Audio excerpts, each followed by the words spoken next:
I'm from Milton Keynes. I am adversely affected, right, by the bedroom tax, okay?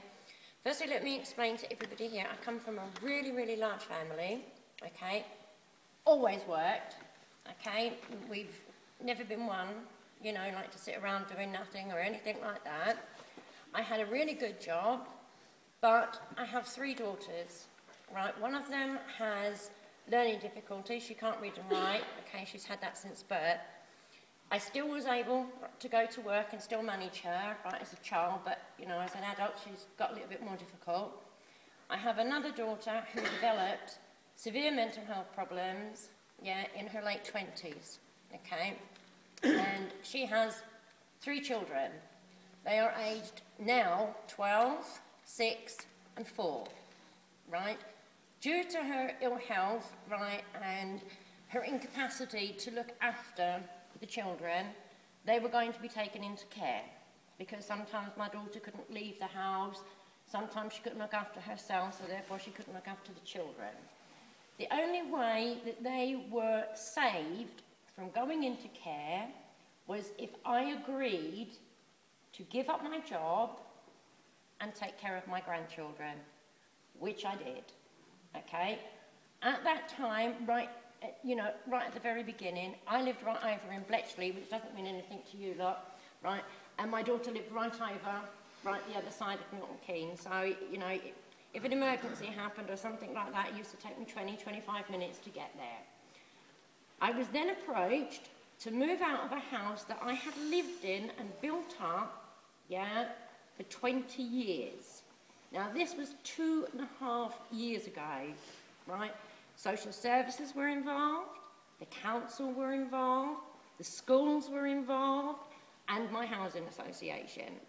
And they all agreed that it would be more beneficial for me to move over to this end of Milton Keynes, round the corner from my daughter with the children, so as I could get to her, get to the children, yeah, take them.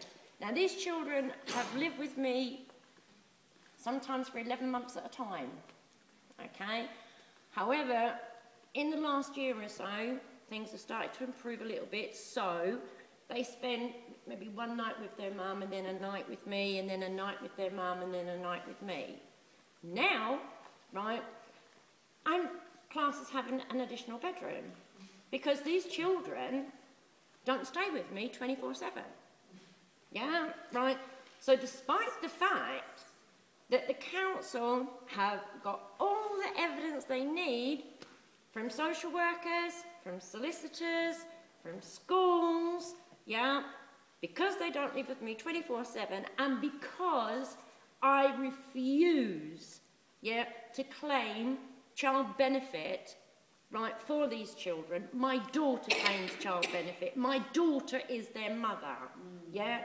I am not there to take over my daughter's responsibility. I am not there to belittle my daughter and make her feel inadequate. I am there to support my daughter, yeah? Because I'm supporting, right, I've got nothing at all, yeah? So I had a bit of a yell and a scream and a shout, and I told them to sod off, I wasn't paying it, and and after I kicked up a whole load of stink, yeah, they finally decided to give me the discretionary payment. Hallelujah, yeah? What does that do for me? Absolutely nothing, yeah? Nothing at all. All that has done is put a sticking plaster on a split head. That's right. Yeah, exactly, right? Now, I have my disabled mother that I look after. I have my daughter with learning difficulties that I look after. I have my daughter with severe mental health problems and her 3 children to look after. And because I have 5 minutes spare, right, I now have my brother, right, to look after.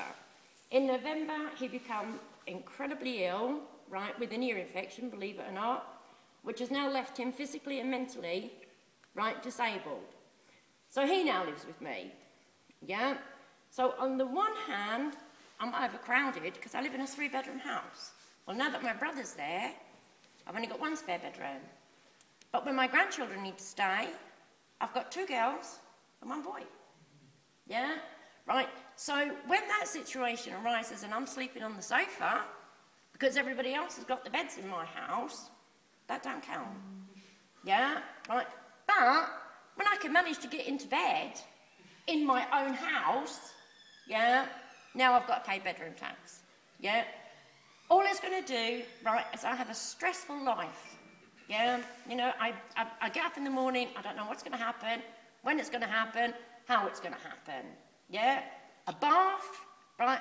I don't know what it's like to have a bath where I can shut the door, yeah, and, you know, just chill away the hours.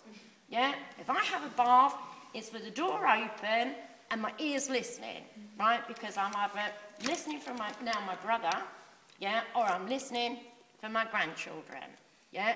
I'm saving this government hundreds and hundreds of pounds every week. Every week. And they pay me, right, 1 carer's allowance. Despite I look after 7, I get 1, right? £59.68, yeah, a week, yeah? Now, I don't get no help, you know? Nobody comes in, social services, oh, the kids are all right now, you know what I mean? Nanny's there, she's moved, disappeared. Carers, disappeared, right? My brother, right, just this week, has been discharged from hospital, physiotherapy, all disappeared, yeah? The only one that hasn't disappeared is me, yeah? And now, in April, I've got to worry again and fight the council again to keep a roof over my head and my brother's head and my grandchildren's head. So what do? Do I fight them? Yeah? Or do I turn around and say, do you know what? Right, I'm fed up with you lot kicking me in the teeth. Yeah? Put my grandkids into care. Put my brother into residential care. Send out the carers, yeah, for my 2 daughters. Send out the home helps for my mother, yeah? And leave me alone. Yeah? Give me £70 a week, yeah, to go on job seekers allowance. Yeah? Or do I stick by what I was brought up, right, in you do not desert family. You know, these are my children. You know, they are not some stranger. They are my children. And, you know, like a dog, right, they're not just for Christmas, right, they're for life. Yeah, come what may. Thank you.